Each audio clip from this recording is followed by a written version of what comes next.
नमस्कार दोस्तों, इसके बहुत से पहले वीडियो में मैंने आपको एक लाइन बहुत बार रिपीट की है कि अपने कॉन्शियस माइंड के पास 10% की पावर होती है और अपने सबकॉन्शियस माइंड के पास 90% पावर होती है। अब ये कहने के बाद हमें एक बात समझ में आती है कि कॉन्शियस माइंड से ज़्यादा हर बात में मेजर रोल प्ले करता है अपना सबकॉन्शियस माइंड। अब इसके पहले की वीडियो से हमने सबकॉन्शियस माइंड की सीरीज शुरू की है और मैं आपको बताते आ रहा हूँ इसके क्या फैक्टर्स है, ये क्या काम करता है, कैसे काम करता है। तो आज के भी इस वीडियो में हम सबकॉन्शियस माइंड के बारे में ही कुछ और नए टॉपिक्स जानने वाले हैं और मैं आपसे एक निवेदन करता हूं कि वीडियो एंड तक देखिए, वीडियो अच्छा होने वाला है। कुछ नए पॉइंट्स मैंने आप सभी के लिए लाए हैं और एज़ यूजुअल मैं वेदांत अपनी दिल की गहराइयों से आप सभी व्यूवर्स का मेरे इस प्यारे से यूट्यूब चैनल के छोटे से नए और शानदार वीडियो में आपका स्वागत करता हूँ।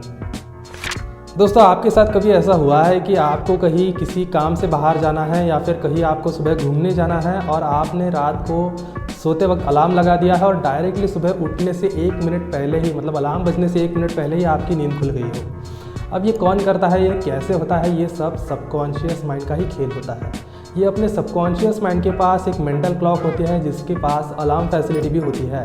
जब भी आप कोई गहरा इंटेंशन क्रिएट करते हैं कि मुझे कल सुबह इतने बजे उठना ही है, तो वो कमांड अपना सबकॉन्शियस माइंड ग्रैब कर लेता है या फिर ग्रास्प कर लेता है और वो हमें टाइम पर या फिर टाइम से कुछ मिनट पहले ही उठा देता है। दोस्तों, देखा जाए तो अपने कैलेंडर मैकेनिज़्म पर भी अपना सबकॉन्शियस माइंड वर्क करता है। मैंने आपको इसके पहले और एक चीज़ कही है बहुत बार कि जो अपने बॉडी का पूरा मैकेनिज़्म होता है ये अपने कॉन्शियस माइंड के साथ साथ अपने सबकॉन्शियस माइंड के पास भी उतना ही उसका कंट्रोल होता है। एक एग्जाम्पल के तौर पर मैं आपको ये सिंपल बात समझाऊँ तो जब कोई लेडी प्रेग्नेंट होती है तो देखा जाए तो 37 वीक्स के बाद इमीडिएटली ये जो डिलीवरी की प्रोसेस होती है, जो डिलीवरी का मैकेनिज़्म होता है वो स्टार्ट हो जाता है। एक और एग्जांपल मैं आपको बताऊँ तो जब हम बचपन में, मतलब हमारी जो ग्रोथ होती है वो ग्रोथ भी एक पर्टिकुलर टाइम पे ही होती है। 6 महीने में हमें दांत आते हैं, हम बैठना सीख जाते हैं, उसके बाद हम 1 साल में चलना सीख जाते हैं। अब देखा जाए तो ये सारा जो कंट्रोल होता है ये अपने सबकॉन्शियस माइंड के पास होता है। मतलब कहा जाए तो सिंपली ये सारी बातें टाइम बाउंडेड पर्टिकुलरली होती है।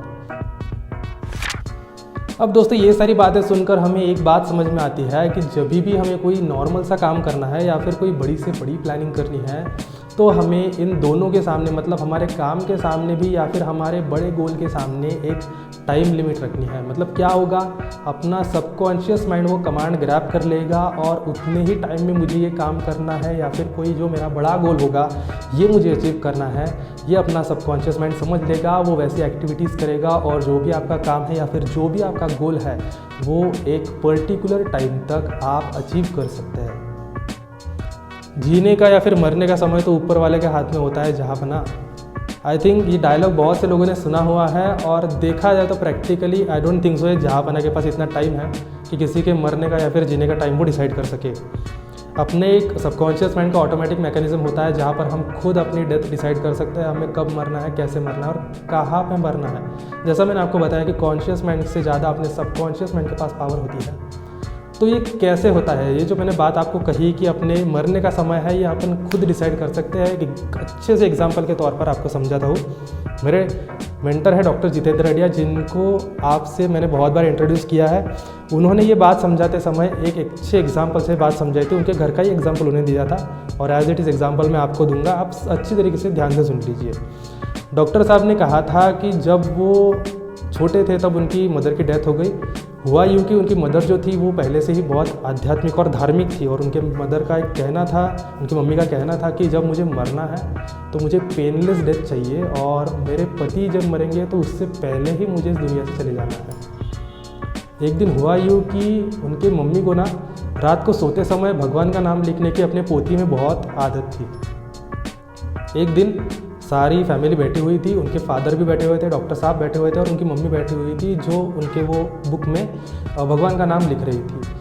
लिखते लिखते अचानक उनका हाथ रुक गया, उनकी आंखें बंद हो गई और वो गिर के अनफॉर्चुनेटली इस दुनिया से चली गई। 1 मिनट भी नहीं लगा उनको हॉस्पिटल में भी ले जाया नहीं गया क्योंकि उन्होंने अपने सबकॉन्शियस माइंड को एक कमांड दे के रखी थी कि मुझे मरना है तो पेनलेस डेथ मुझे चाहिए और मुझे मेरे हस्बैंड मरने से पहले मरना है।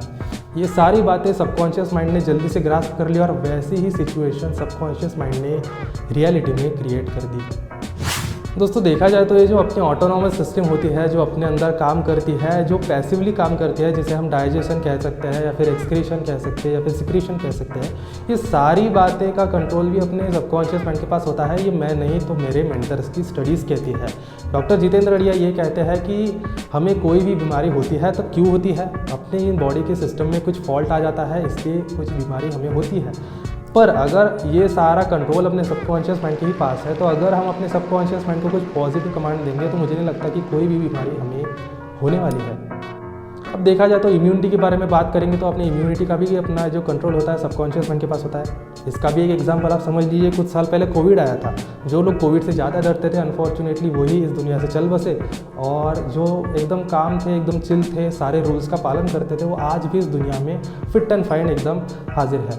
अब देखा जाए तो इस वीडियो में एक सिंपल सा मैसेज आपके पास कॉन्वे करना ये था कि अपने कॉन्शियस माइंड के पास जो 10% पावर है, उससे ज़्यादा सबकॉन्शियस माइंड के पास 90% पावर है, और वो कॉन्शियस माइंड से भी बहुत सारे ज़्यादा रोल प्ले करता है। यही मुझे आप सभी के सामने कहना था। आज के इस वीडियो में मैंने सबकॉन्शियस माइंड का कुछ मेजर फैक्टर आप सभी के सामने डिस्कस किया है, और मैं आशा करता हूँ कि आप सभी को ये वीडियो पसंद आया होगा।